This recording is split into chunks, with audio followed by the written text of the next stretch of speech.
listeners, welcome back to Off Over 50 and Fired Up. Now what with... Who? What? Linda? And Shelley. That's right. We're a little punchy because this is our last show of the season. We just finished our series on landing a new job. Can you believe it, Shelley? 48 episodes under our belt. I'm ready for a break. How about you? I'm ready for a break to rejuvenate and gear up for season 4, Lynn. But before we get started, Linda, it's your turn, baby, for a wine recommendation. Well, Shelley, it is the summer. The weather's warmer. The birds are chirping. The lawnmowers are going. So I think a white wine recommendation is just the thing that our listeners need. A nice wine that I think pairs quite well with a lot of summer foods is a La Crema Chardonnay from the Sonoma coast. I don't really typically like Chardonnays, but I like this one. Why don't you like Chardonnays, Lynn? Typically, they're too dry and oaky. Is it fruity? This one, yes, Shelley, it is fruity. It's got some apricot, some lemons, a little apple, a little melon. Oh my God, Lynn, it's like a fruit salad in a glass. That's right. And it's also well balanced. And it's got a really nice finish. So, here's to finishing season 3. Cheers! Enough with the wine. What are we here to do anyway? We're here to highlight our favorite moments of season 3. Well, let's get to it. What was one of your favorite moments from early on in this season? I really liked our episode on keeping the momentum since that's when we rebranded. So let's hear why. So, everyone, I don't know if you noticed, but I call ourselves Over 50 and Fired Up. And that's because, Shelley... Why? Because we've moved on, Linda. We've moved on and we've changed our... attitude and mindset. Right, exactly. Our rebranding all started with that episode number 37, which not only did we rebrand, but we also highlighted how important it was to really stay positive. And fired up is sure more positive than being fired. That's true. And we got great feedback on the next one, being thrifty in transition. Our listeners really appreciated that episode, and I, in particular, enjoyed recording it. So let's hear why. So, Shelley, how are you doing on your budget? I'm not. I'm living like I still am working, Linda. That's my problem. I'm spending all the time. So you haven't really been thrifty or cutting back? I try, but not really. My worst offense is I still go out to dinner all the time. I haven't really changed my lifestyle as much as I should or my priorities. How about you, Lynn?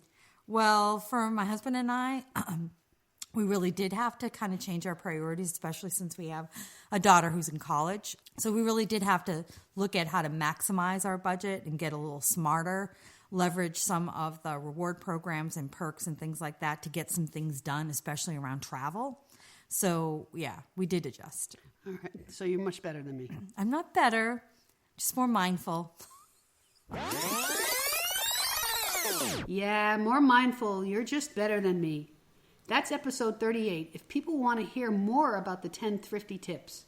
Well, I really enjoyed the episode where we talked about the emotions you feel when changing careers. So let's listen in. I think going through a career change is very similar to when you lose a job, either through downsizing or whether you take an early retirement that was unexpected. If you decide to pursue another career because of that, it might be bittersweet, actually. Yeah, I mean, you're right, Lynn. It is bittersweet because you got, you're excited about the new opportunity, but you still have that sense of loss. It's all scary and exciting, all rolled up at the same time in a big ball of emotions. Exactly, but it doesn't need to be a roller coaster ride, right? Emotional roller coaster ride. If you know what's coming, right? If you can kind of figure out how to kind of get a sense of the anxiety and being able to how to reduce that, how to deal with some of the emotional phases that you might experience, both good and bad, right? Before we had talked about that in episode 40, I never connected how similar the emotions were between losing a job and starting a new one. It was a real eye-opener for me anyway.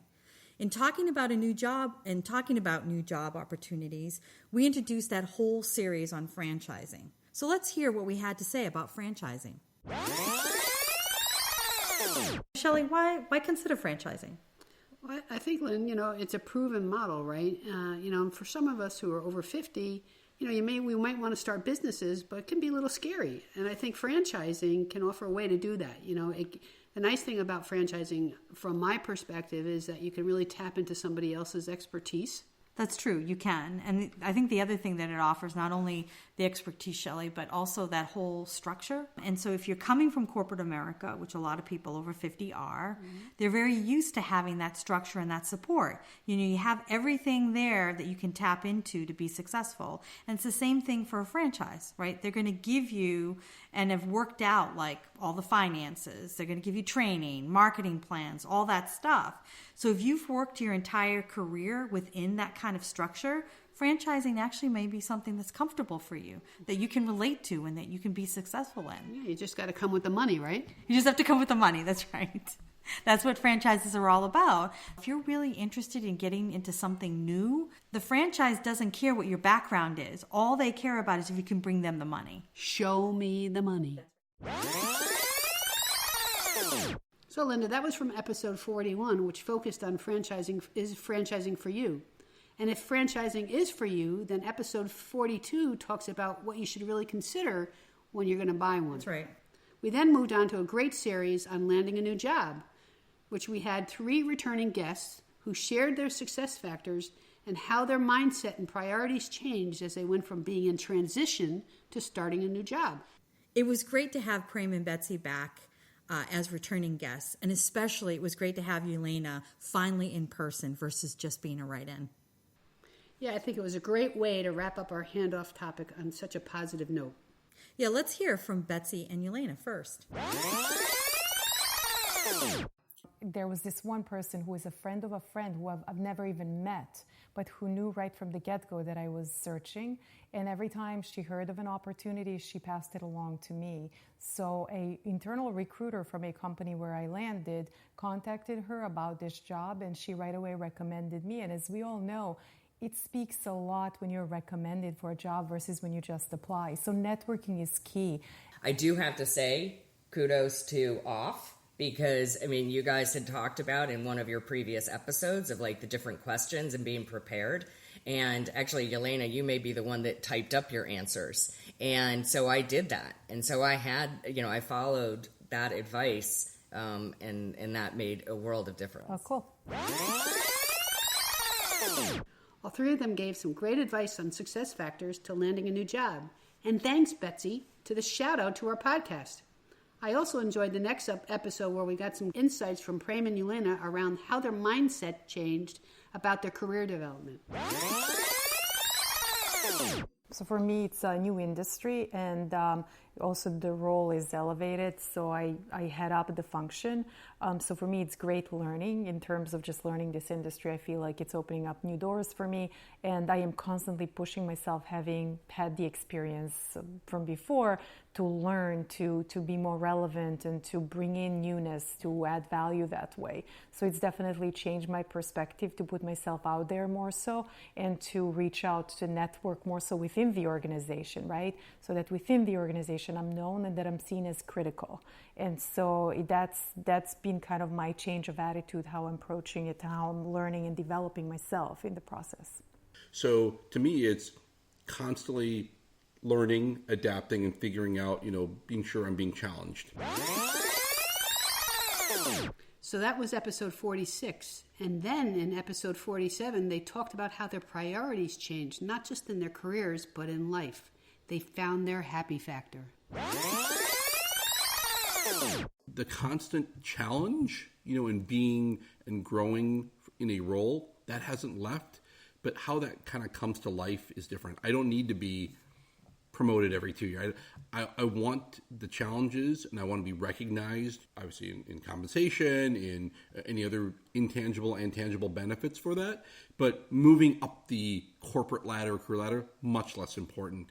And that the break brought that to life. From that time off between the 2 roles, I really did kind of take a good hard look at my life and what I wanted to get out of it and what I wanted moving forward. And so, as I said, like the health, the happiness, the, time with friends and family, getting away on vacations, like that still is critical, and I'm not willing to budge on those things. And so I definitely have had to stand my ground a little bit more in the new role, where I think in my old role, it would always be like, oh, well, I'll just take my phone, call me if you need me or whatever. And now I'm not. You don't see me for 5 days. Really, the world is not going to come to an end. Yeah, it was great to end the handoff discussions on such a positive series. It was fucking great, Linda. We almost had a full season with no expletives. You ruined it, Shell. You ruined that run. Sorry. Well, it's been great taking a look back at season 3. Now we have to begin our planning for season 4. Some things that Shelley and I have been tossing around is like working with millennials, especially now that millennials are getting a little older. You may even be reporting to a millennial. Yeah, and we also talked about how to dress and what phrases to use or not use for successful outcomes, whether it's you're interviewing or you're networking. And we also talked about having a guest on that actually has done some franchising or bought a franchise. Those are all great potential new topics for our next season. And as always, you can find links to our episodes on our website, www.over50andfiredup.com. And we would really also love to hear about what you've been up to over the summer. Maybe you'll take the time to catch up on our episodes or listen again to some of your favorites. And most importantly, try out some of those wine recommendations, which can all be found on our website. And don't forget all our tips and references in our off toolkit, also on our website. Please give us your feedback and stories, and also anything on season 4 that you'd like to hear about by going to our website and clicking on Contact Us, or email us at offnowwhat@gmail.com, or comment on our Twitter or LinkedIn sites. And remember to follow us on Twitter and LinkedIn. Before we sign off, though, we'd like to thank, once again, our director and editor, Itzik, who's been incredible as always in providing us with his guidance and magical editing to make us and our guests sound so good. He also came up with all the promo teasers, which have been amazing. Yeah, Itzik, you've been really keeping us on our toes. So thanks so much, Itzik. You're welcome. So that's a wrap up for season 3. Have a wonderful summer, everyone, and we'll be back in the fall with season 4. Thanks for listening. Bye.